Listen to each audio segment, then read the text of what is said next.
Greetings, Word Horde. We're here with an exciting option for you, a version of our podcast without any ads. That's right. No advertising interruptions, just the content you love, ready to go in your favorite podcast apps like Spotify and Apple Podcasts. It's another way to support the show, ensuring that we keep bringing you the word stories and language explorations that you love. Try it at waywardradio.org/ad-free. And it's affordable. For just a small subscription fee, you can enjoy Away with Words uninterrupted, except by us. Plus, it makes a great gift. Know somebody who loves language as much as you do? Give them the gift of words. Easy to sign up, easy to enjoy. It's the same Away with Words, just streamlined for your listening pleasure. Go to waywardradio.org/ad-free. Support us, support the show, and enjoy an ad-free listening experience. waywardradio.org/ad-free. Thank you. Support for Away with Words comes from Mozy Online Backup. Mozy protects your valuable computer files against data loss from hard drive crashes, viruses, theft, and other disasters. Find out more at mozy.com. You're listening to Away with Words. I'm Martha Barnett. And I'm Grant Barrett. Martha, I've always wanted to know, why can't the names of computers and cars be better? They come up with these awful, boring brand names, these product names, just not interesting really to me. I know that they're trying to sell a product, but here's this. There's a whole category of names out there that they could draw from that's far more interesting. Bird names. Bird names. Bird names. Listen to this. Try this one. Lazuli bunting. That's Lazuli, bunting, bunting. It's a good name. That's the name of a bird. It's a blue finch, and it's lazuli bunting. Well, that sounds like a character in a, Brideshead Revisited or something, doesn't it? It's festive. It's fun. There's something, bunting is what you put up when you have parades and celebrations and somebody gets elected and somebody wins the prize. And lazuli is a great foreign word. It invokes like the deepest of blues, and it's a nice word. Okay. It's a blue finch. Okay. It's an interesting word. My whole premise here is that IBM and Dell and all these other manufacturers, I guess Lenovo and Dell and Apple and whoever, should try something besides strings of numbers and letters for their products. Here's another one. The northern beardless tyrannulet. Wait, now, I'm not going to be driving a northern beardless tyrannulet. Well, what about you? Well, I'm just saying, there's some inspiration to be had here, even if they don't take the words wholesale. The northern beardless tyrannulet is a tropical flycatcher.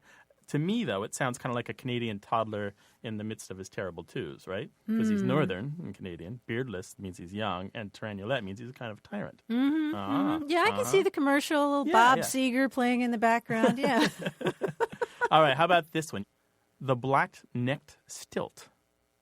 Black-necked stilt? Yeah, it's also called a lawyer bird. Does it ring any bells? Or the blue stocking. Oh. All three of these are great common names for a kind of long-legged, long-beaked water bird. Yeah, but I just can't imagine being on the freeway and being rear-ended by a lawyer bird. That's all. That is an accident you're going to lose. You're going to pay for that one. Well, speaking of birds and tweeting, we invite you. Did I really say that? We invite you to follow us on Twitter. You can find us under the name Wayward. And if you have a question about language, call us. The number's 1-877-929-9673, or send an email to words@waywardradio.org. Hello, you have Away with Words. Hi, this is Ann from Dallas. Hello, Ann. Welcome. Hi, Ann. What's going on? Well, I've grown up in Dallas, and I've moved away, lived all over the world, and came back. And for some reason or another, I just started to notice a phrase, and I was wondering if this phrase was unique to Texas or if its origins were from a southern part of the South. And it's the phrase, do what? For instance, there'll be four of us sitting at a nice restaurant, and the waiter will come up, and he will be telling us what the entrees are and everything. And one of the people will not be listening, and it'll go, do what? And I'm looking at them going like, they didn't do anything. And it's kind of like they use this phrase as if it's, instead of saying like, what'd you say, or huh, which would be the more obvious huh, but I'm wondering if it's just unique to Texas. I hear it from people from the rural areas. Mm-hmm. Yeah. In Texas, you said you're from Texas originally. You've come back after being away for a while. Right, and it's right there up with fixin'. I'm fixing to do something. I'm not surprised. They're both Southernisms, that's for sure. You'll find do what is spread from, say, the uppermost reaches of North Carolina, maybe even into Maryland and Virginia, and down through the South and Alabama, Louisiana, and it makes its home in Texas too. So it's definitely something you are going to hear of from one end of the state, as big as it is, to the other. Right, and because I noticed some friends of mine from Tennessee who had moved to Texas use it, and I thought, well, maybe it actually was spread further away from Texas. But yeah, it's a bit annoying. Oh, it's annoying, is it? Oh, absolutely. Well, let me ask you: do you say, or do you know anyone who says "come again"? I was talking to some friends because we were asking each other, do you ever hear anybody say "do what"? And then a couple of times they said "come again," but "come again" takes too long. And I think just the way everybody swallows everything. Yeah. Do what just kind of, and it's just like a do what. It's almost like a duo or, a doo-wop, a doo-bop or a doo-wop. Right. You'll often find it written in a very casual speech as if it's one word. It's said so fast and so blended together that some people mistake it for a single word instead of two words. When I think of do what, I think of Gomer Pyle. Yeah.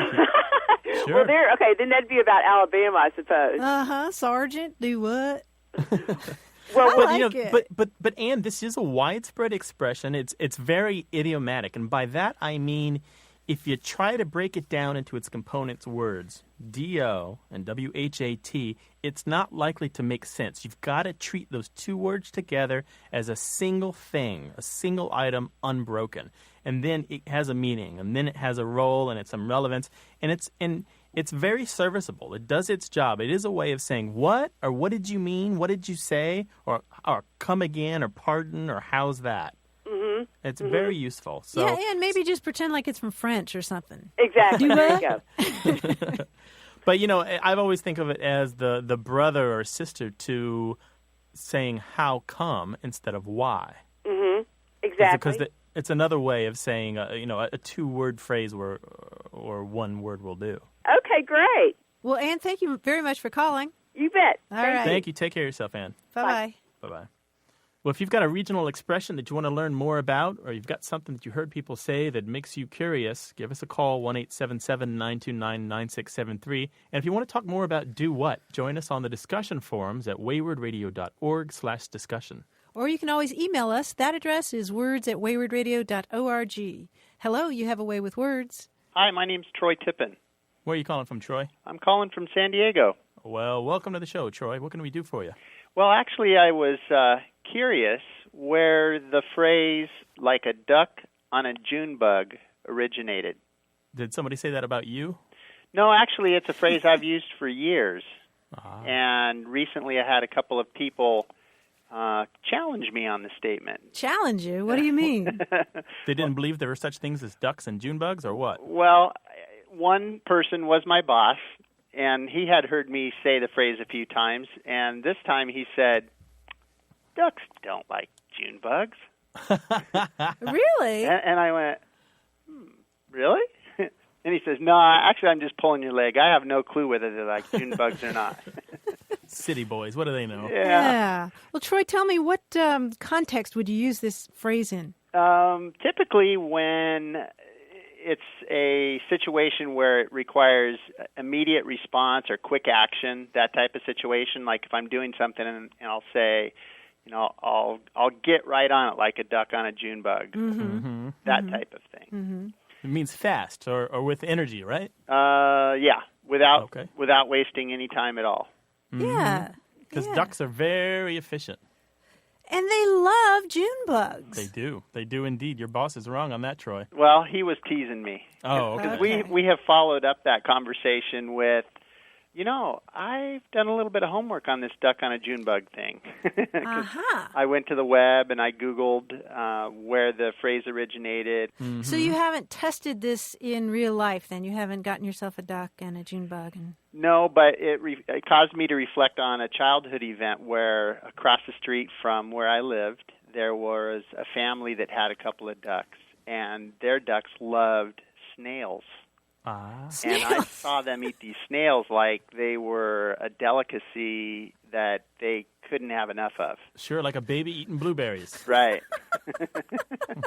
Well, I think we should get the guys at Mythbusters to test the bugs, test the June bugs and the ducks to see if it's true. That's a great idea. Well, it's interesting because I had a follow-up conversation with this same boss after doing a little bit of homework, and we were just kind of reminiscing about our sequence of conversations, and he said, I happen to know somebody who is a duck expert. He's a hunter, and he's been hunting them for years, and he knows all about ducks. Mm-hmm. If anybody knows anything about ducks and June bugs, this is the guy. So I'm sitting in his office, and he makes a phone call to him, and his friend says, well, certainly they love June bugs, especially in the spring when the June bugs come out. They're big old fat things, June bugs, right? For those who might not know, June bugs there's a lot of meat on them legs, right? I don't know.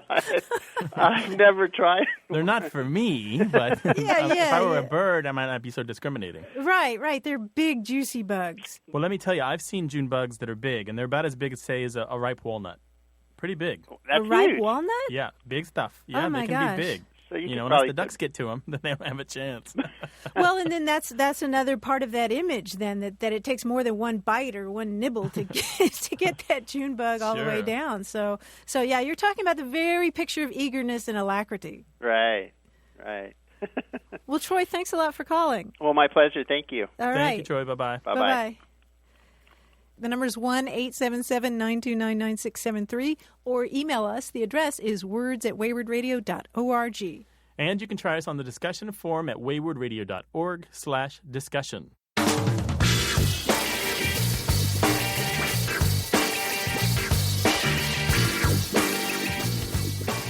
Martha, more on bird names. I'm not going to let this go. Okay. When you start to look into bird names, one of the things you find out is that the bird names have changed.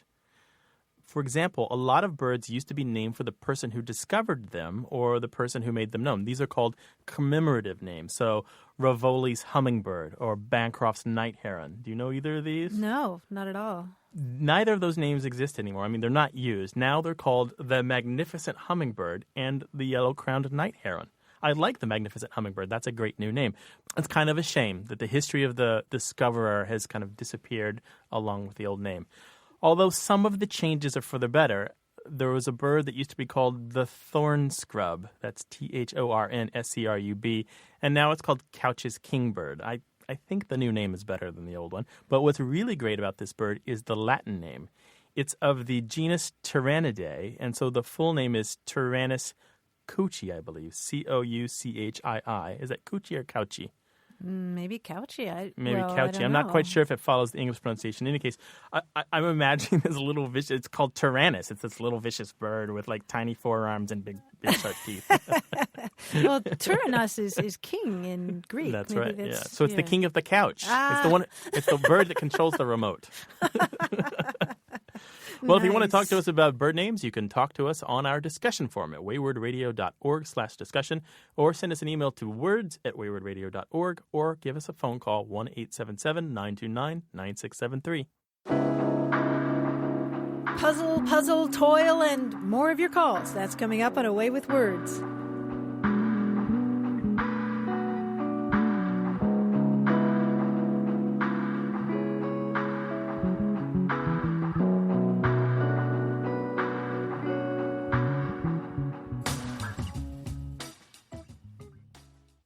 You're listening to Away with Words. I'm Martha Barnett. And I'm Grant Barrett, and we're joined now by the one and only, the fabulous, the quiz guy, Greg Pliska. Hello, Grant. Hello, Martha. How are you, buddy? Greg. I'm good. I'm puzzling. You're puzzling. We Yes. knew that. Well, do you have a puzzle? I do, in fact, have a puzzle. And this week's puzzle I call Initiarithmetic. Oh, math. Initiarithmetic? Initiarithmetic. It's a combination of numbers and initials. Okay. Oh. I will give you a clue to a set of items of which there are a particular number. But some of the words in the clue will be replaced by their initials. So I might say there are 12 M in the Y. What word starting with M and Y could go into that sentence to make it true? Month and year. That's right. 12 months in the year. Gotcha. This puzzle is actually based on a puzzle designed by Will Shortz for Games Magazine many years ago, called the Equation Analysis Test. All right, let's shoot. Let's see how this goes. Okay. So, numbers and letters. Initiarithmetic. Here we go. Initiarithmetic. There are 5 B in the C of NY. There are 5 boroughs in the city of New York. Oh, Yes. wow. Well Look at done. Insider knowledge. Yeah, that's well, not fair. NY is the big clue Yeah, there. that's true. Absolutely. All right. There are 14 D in an F. 14 days in a fortnight. Yes. Oh, very nice. good. There are 12 S of the Z. Signs of the zodiac. Oh, very good. What's your sign, baby? Yeah, what is your sign, Martha? Well, can you guess? Scorpio. Right, Uranus. of course. Yeah. Hello. Come on. Grant, It's you're obvious, a right? I'm a zippity-doo-dah. Taurus. No, I'm not a Taurus. Sympathy. I'm a Cancer. Oh, well, I'm a Pisces. And does it mean anything? No. All right, carrying on. I don't know that. No, we know that. Actually, we have it written down here. Good authority. Okay. There are 5 V in the EL, not CY. 5 V in the EL, not the CY. 5 vowels CY, not in the CY. English alphabet. English Nine. language. English Yeah, or alphabet starting with L. alphabet. Alphabet. And not counting Y. Not counting Y. Very good. All right, here's another one for you. There are 54 C in a D, including the J. Cards in a deck, including the Joker.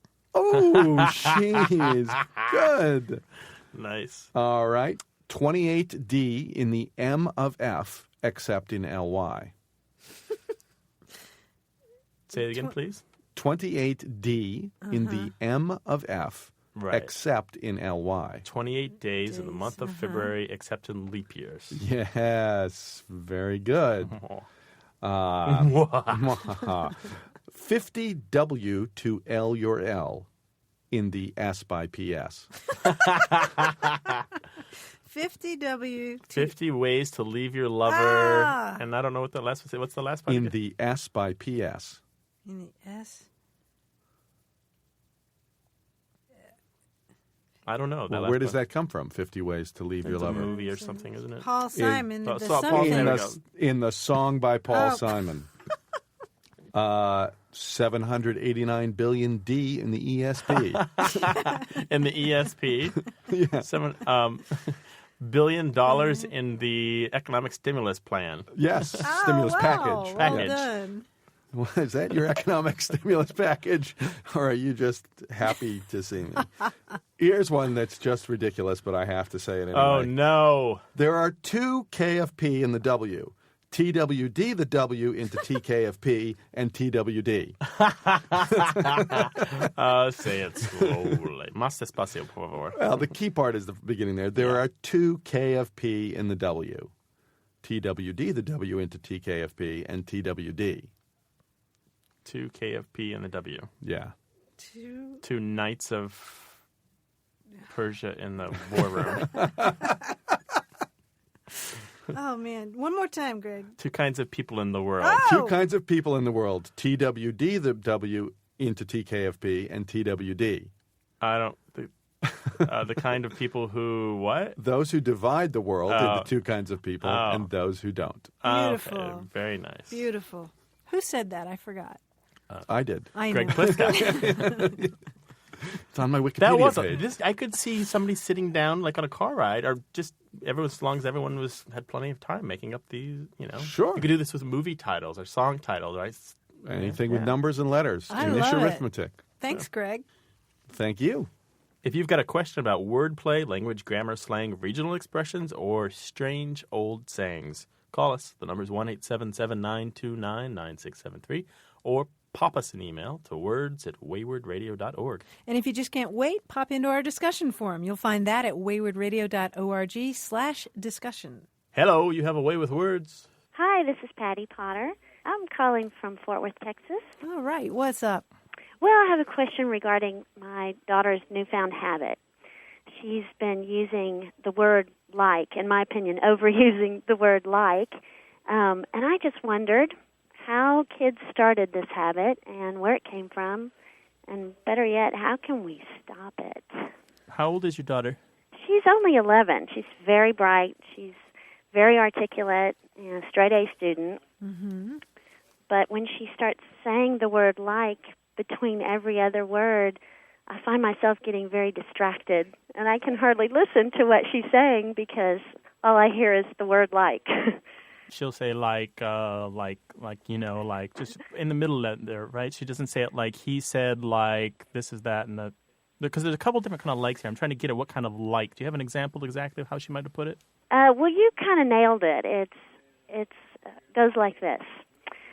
Well, we were like at in the lunchroom, and like we started laughing, and like she got really mad, like, and and then all I hear is the word like, and I can hardly listen to the story. It's like that Gary Larson cartoon of what dogs hear, and the woman's scolding the dog named Ginger, but all the dog hears is Ginger. Exactly. And I must admit that when I'm around her and she starts doing it, I have to hold back because I start doing it. It seems to be contagious. And then my 8-year-old starts doing it, and we're all blithering idiots by the time it's You've all touched over. onto something there, though. She's 11. She is probably looking at the behavior of girls who are much older than her and kind of adopting their mannerisms. So there's a really good chance that she picked this up from older girls, right? That's my guess, that she's seen it either on TV or she's been around some older girls who are doing it. Let's talk about this in two ways. You have basically two questions here. Your first one is, how does this start? Where does it come from? And your other question is, how do we stop it? The first one's pretty easy to answer. We know that this kind of like, which is called in linguistic jargon a discourse marker, dates to about the 1700s, believe it or not. It has very little to do with the Valley Girls, and they may have used it, but it spread without them, and they didn't necessarily cause the whole thing. And it actually, believe it or not, has a role in the speech. It does things. It has a function. It often has meaning, and it changes the way their words are perceived by the listener, not just because it repulses you, but because it intentionally sows a little bit of doubt in there. It lets you know that what she's saying is approximate. If she's telling a story and there are a lot of likes, it's because she's not detailing exactly what was said or exactly what was done, but she's kind of given the summary or kind of gliding over some facts in order to make the narrative tighter or just kind of get to the point. So that's one of the things that she could be doing with the like. So it's useful. It does have its uses. I do know, like the reason I asked about her age and the reason I suggested that she was picking it from older kids, it's addictive. Once you hear this being used, you have a tendency to overuse this tool. It's your new hammer, and everything looks like a nail.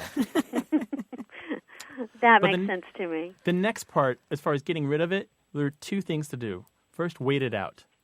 She's going to change her speech. The older she gets, the more she learns, the new friends that she gets, the influence that she gets from you and other adults in her life, she's going to change, and that kind of the fad of saying like will disappear eventually. The second thing to do is if it really bugs you, although I don't necessarily recommend this, tape record her. Maybe when she's not looking.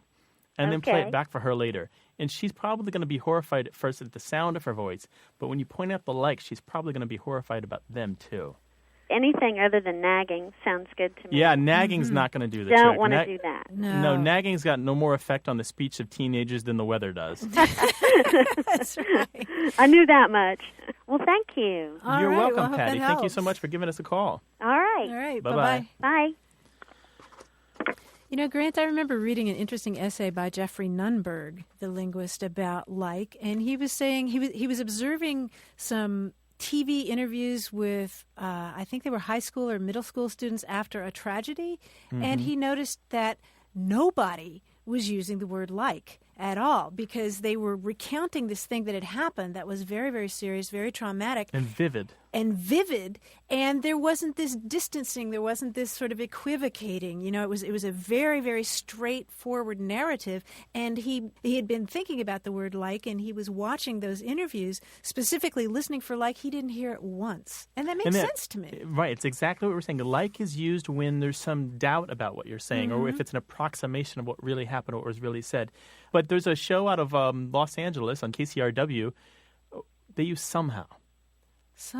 When someone is trying to express an idea that's not completely clarified and they're basically articulating it for the first time in response to a question they've never heard before, somehow plays a large role in what they have to say, because it makes sure that the proper doubt is sown about what they're saying. It has a function, it has a role, but it doesn't stop it from being annoying when it's overused. Little Weasley word. Now I'm going to be hearing that word all the time. Thank you very much, Grant.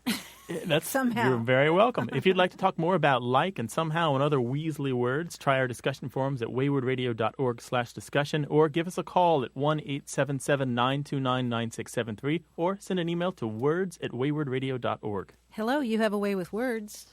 Hello, this is Joey. Where are you calling from? Greenville, South Carolina. Greenville, South Carolina. What's going on in Greenville?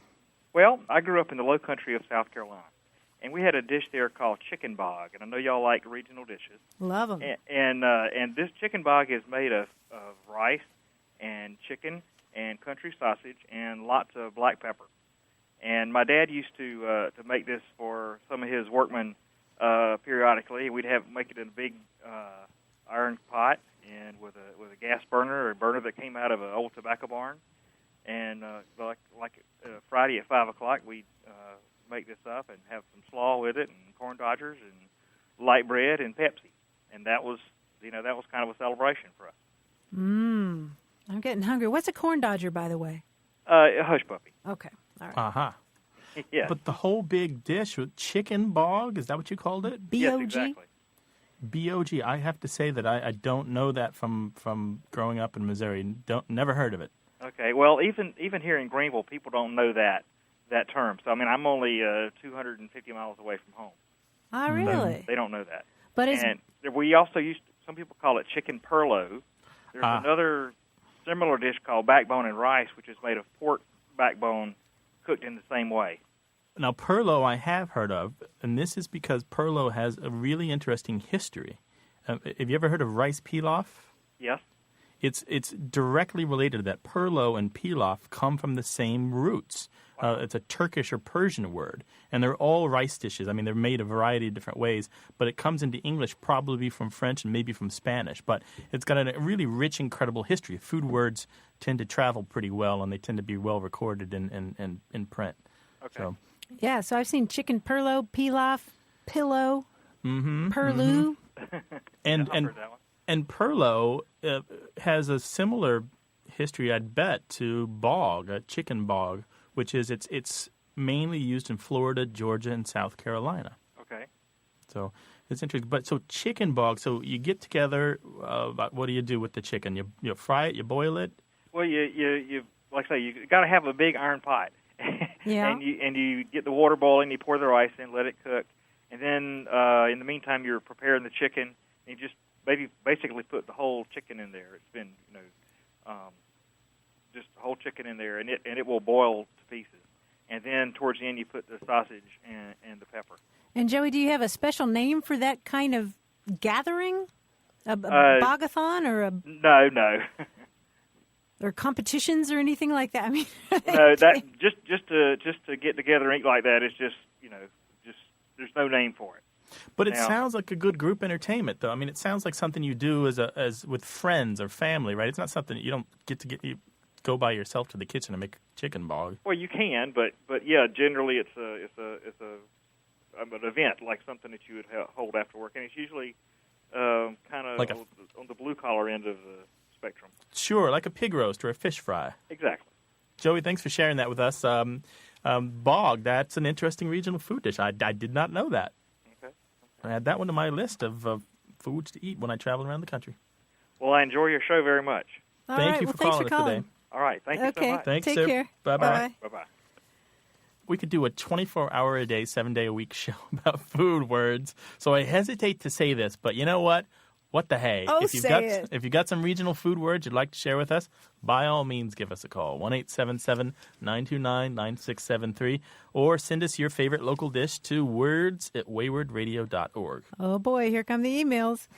Hello, you have a way with words. Hi, this is Debbie Kaufman. I'm calling from Dallas, Texas. What are you calling us about? Well, I grew up hearing and invariably using the phrase, good night, nurse. And I never once thought about where it came from and what it meant.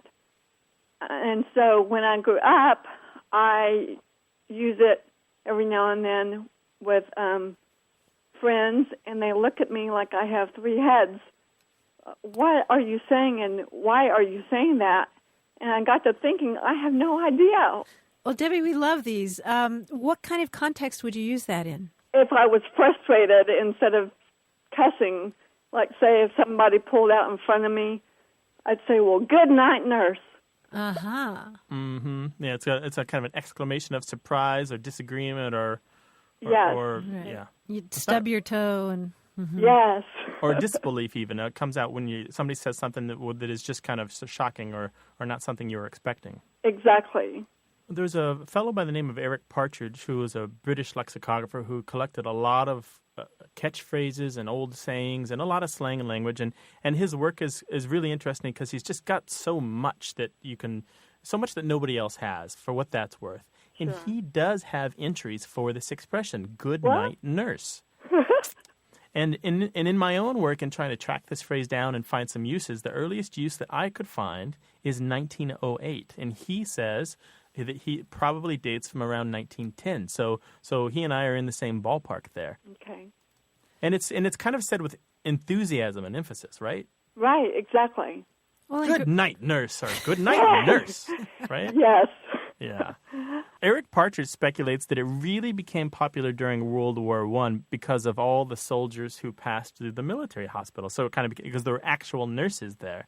Right. And there were a couple movies that came out. There was a Fatty Arbuckle movie. I Right. think there was a Mae West movie that either had songs in them by that name or the movies themselves were titled Good Night Nurse. Okay. So there were a lot of different ways in which this expression was spread. And there's a bunch of related expressions, too.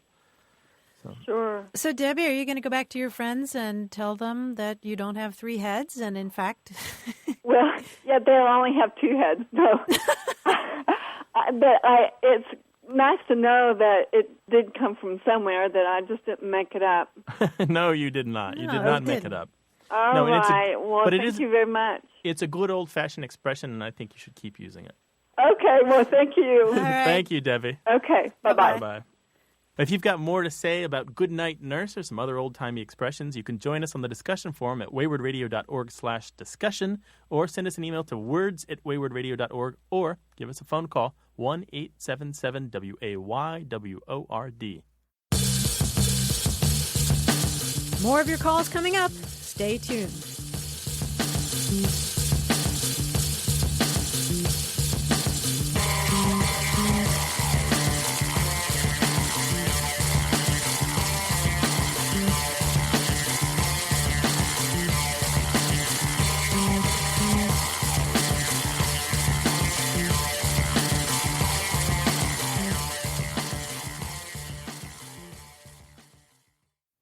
You're listening to Away with Words. I'm Grant Barrett. And I'm Martha Barnett.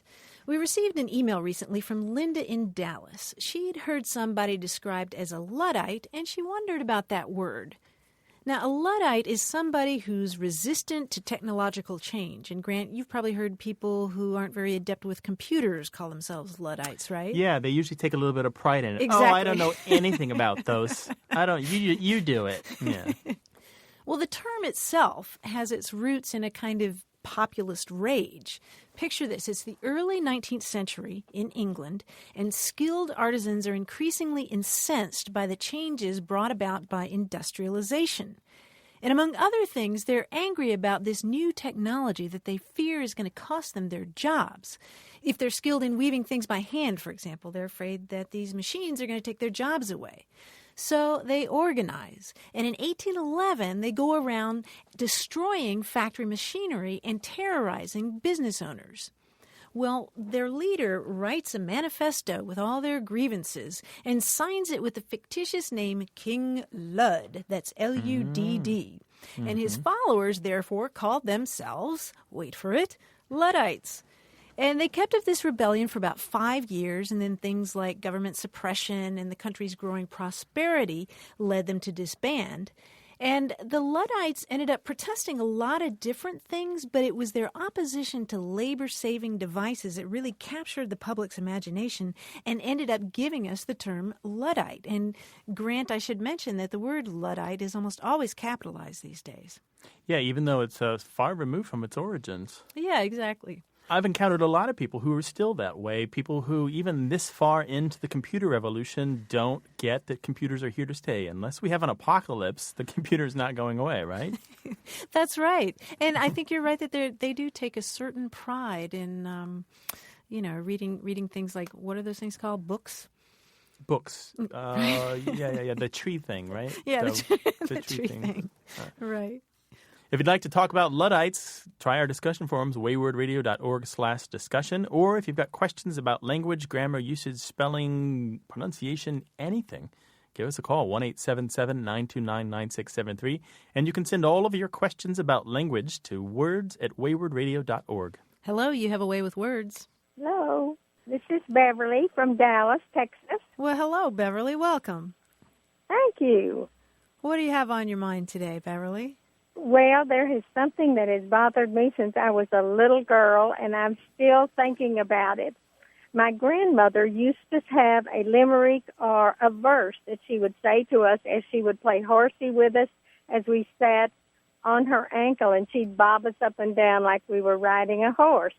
And it was, Mollogy Buck, how many fingers do I hold up?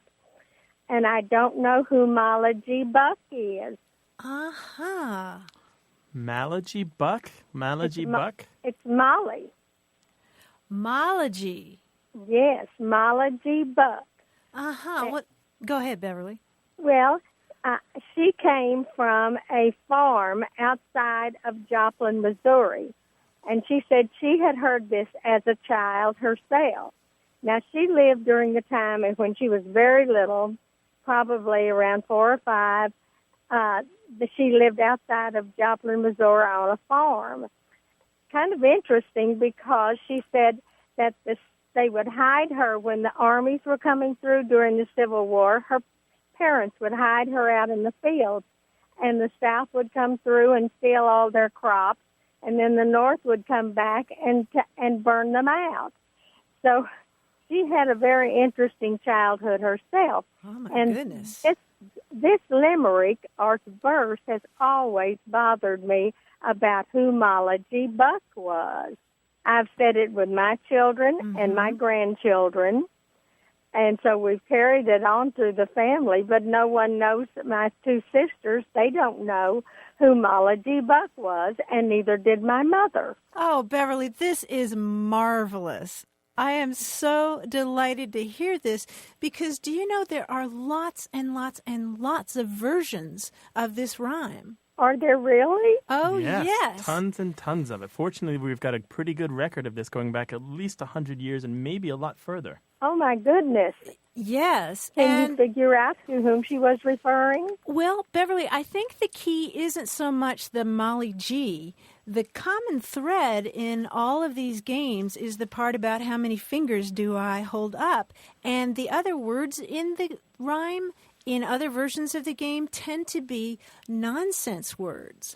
Although Buck does tend to appear pretty frequently, right? Yeah. B-U-C-K, but not as part of a name, just kind of as a nonsense word of its own. Right. That's I see. Right. That's what I was going to say is that a huge number of these games have the word buck in them, but they'll say things like mummily buck, how many fingers do I hold or up? Or mingledy, clap, clap, clap, how many fingers do I hold up? Yeah, or buckety buck, how many fingers do I I was hold going to say, it was always so that we could ride on her leg and she could hold our hands. And we would go up and down. That was a big treat. I'm very interested. And you say this could be older than 100 years? Oh, yeah. Well, here's the thing. I've mentioned them before. There were two researchers by the name of Iona and Peter Opie, and they were British, and they did great and wonderful work in the language and lore of children. Iona and Peter Opie, that's O-P-I-E. Most libraries will have one or more of their books. And they record in a book that they published in 1969 an expression in Latin dating to the year 65. Not 1965, but 65. My heavens! Which is it's surprisingly similar. And my Latin's no good, but it's... Martha, how can you do that? Bucca quote sunt hic? Bucca quote sunt hic. Okay, which basically means how many are... Bucca, how many are there? And it has the same rhythm. Yep, and it talks about... it talks about children horsing around, and it's a little different because in this version somebody climbs on somebody else's back. But the parallels there are astonishing, and I could see how the game would change over the centuries. It's not 100% sure that they're connected, but boy, that similarity is really compelling. Yeah. Well, it sounds it. I really appreciate you giving me this knowledge. I shall call my sister, who is 86, and tell her what you have said. Beverly, I got to tell you, it was delightful to talk to you today. Thank you for calling. Thank you so much. All right. Bye-bye. Bye-bye. Bye. We welcome your call about old sayings, expressions, rhymes, things you learned as a kid, and things you've always wanted to know. Give us a call, 1-877-929-9673. And if you remember some details about the Mology Buck game or the Buck game, let us know on our discussion forum at waywardradio.org/discussion. Hello, you have a way with words. Hi, this is Brent from San Diego. Hi, Brent. How you doing? I'm doing fine. Well, welcome to the show. What can we do for you? Well, I was wanting to know from where the expression keeping your eyes peeled comes. In particular, I'm interested in the word peeled because in the back of my mind, I'm thinking that it has something to do with the opening eyelid movement of birds of prey, and I've always had a question about it. The opening eyelid movement of birds of prey. What do you mean by that? Well, somewhere in my mind, I'm thinking that the word peel means when a bird of prey like a hawk or an eagle opens their eye, it's called peeling. And I think that that's where the expression comes from, but I think that it has an interesting spelling, and I don't recall at all what it is, and I thought maybe you guys could help me out.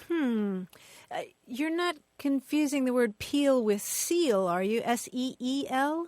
I don't believe that I am, no. Okay, I was going to say that's a term from falconry that in the Middle Ages they used. It's terrible what they did to train hawks. At a certain point in their training, they would stitch their eyes shut. To train falcons. Oh my goodness. Yeah, and they would call that sealing, S-E-E-L.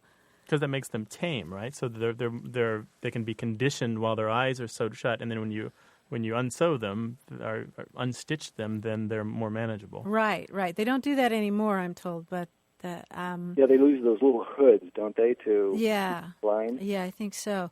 But that's not ringing a bell, huh? No, that's not ringing a bell. But it's close. It does have something to do with the eyelids, right, Martha? Yeah, well, keeping your eyes open.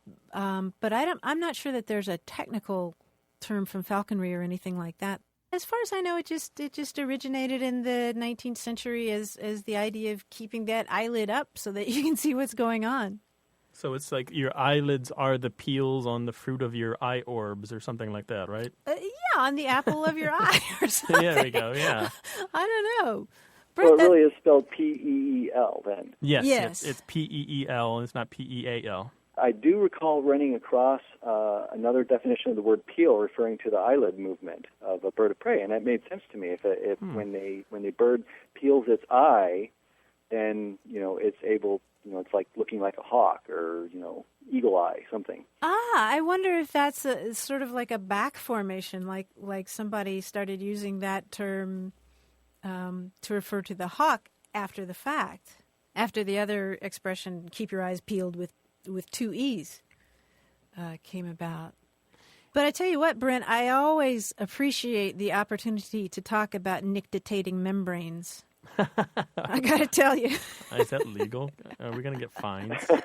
Yeah, I mean, I love that term. It comes from a Latin word that means wink, and that's that little thing that goes back and forth over birds' eyes. That makes them more moist, right? It's not the eyelid, but it's under the eyelid? Oh, well, no, it's over the eyelid, right, Brent? Oh, I see. I mean, it's over the eye, right? It's like a third eyelid, right? Oh, I see. That's my understanding. I'm not an expert in bird anatomy either, but... So, Brent, I don't have a good answer for you about peel, but I always love the opportunity to talk about nictitating membranes anytime I can get the chance. Yeah, Brent, Okay. Short version is, as far as we know, has nothing to do with hawks or falconry or anything like that. It simply has to mean with the eyelids being talked about as if they were the peel of a fruit, and you're literally peeling them back off your eyes when you open your eyes. Okay. Okay? All right, Brent. Bye-bye. Bye-bye. Well, if there's a word that's always puzzled you, give us a call. Maybe we can help. The number's 1-877-929-9673, or send an email to words@waywardradio.org.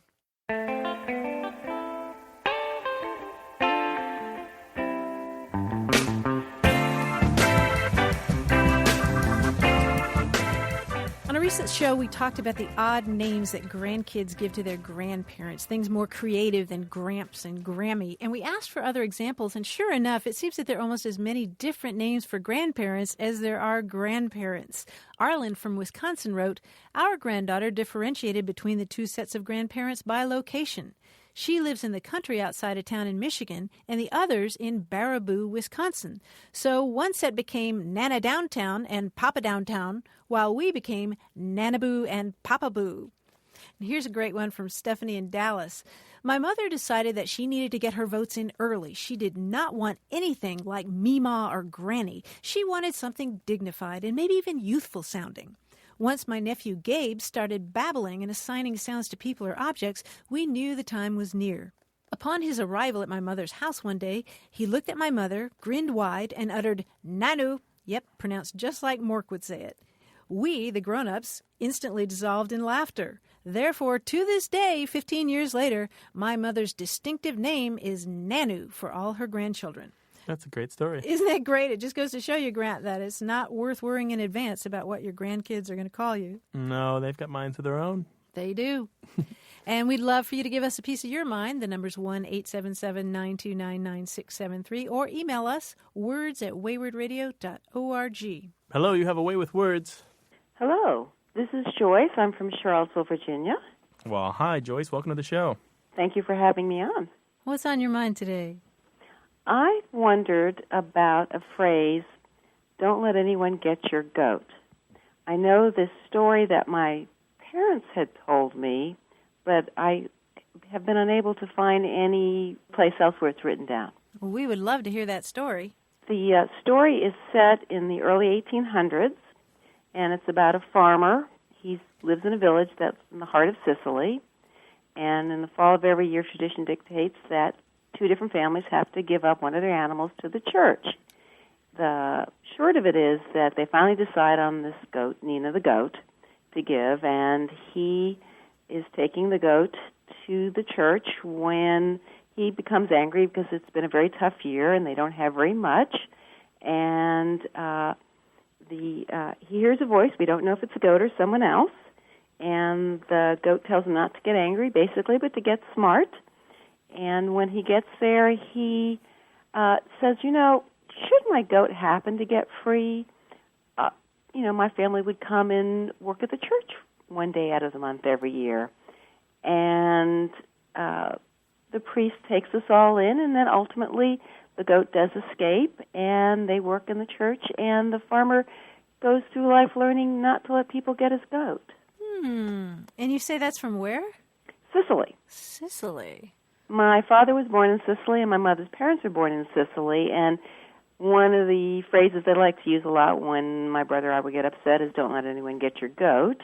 I got to say something about that story, though. It's almost a little too pat, if you know what I mean. I've never heard it. I didn't find anything else that was written anywhere except some vague references to goats being kept with horses. Yeah, now that's the story that I've seen floating around most often, that horses, thoroughbreds, tend to be calmed by having a small animal in the stall with them. And having grown up in Kentucky, I've talked with people in the horse industry, and indeed they say that a lot of people keep a dog with a horse or a cat with a horse or a goat with a horse just to kind of have a little companion. And the idea of that story is that if you got your goat taken away from you, then you'd be at loose ends, right, at sixes and sevens. Right.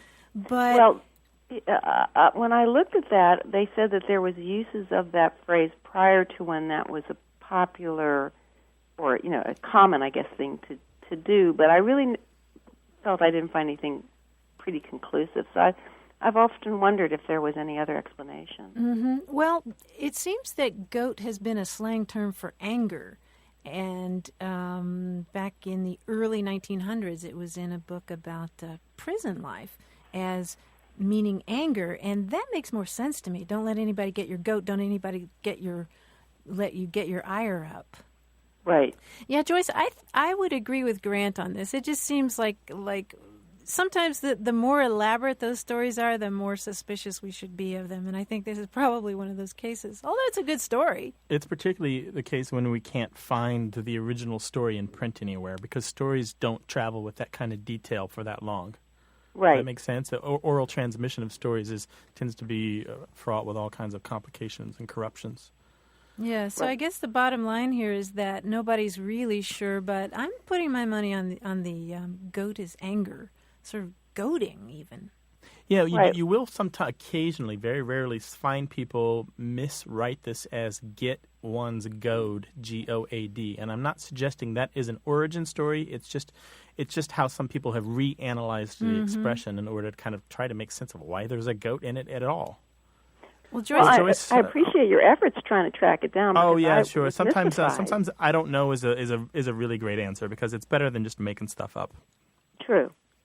Thank you so much for your call, Joyce. We're glad to be of some assistance. I'll talk to you again. Bye-bye. Okay, bye-bye.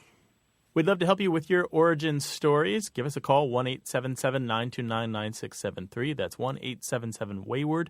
Or send an email to words@waywardradio.org.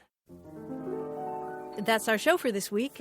Support for our program comes from Mozy Online Backup. Got data? Visit mozy.com. If you didn't get on the air today, you can leave us a message anytime. The number's 1-877-929-9673.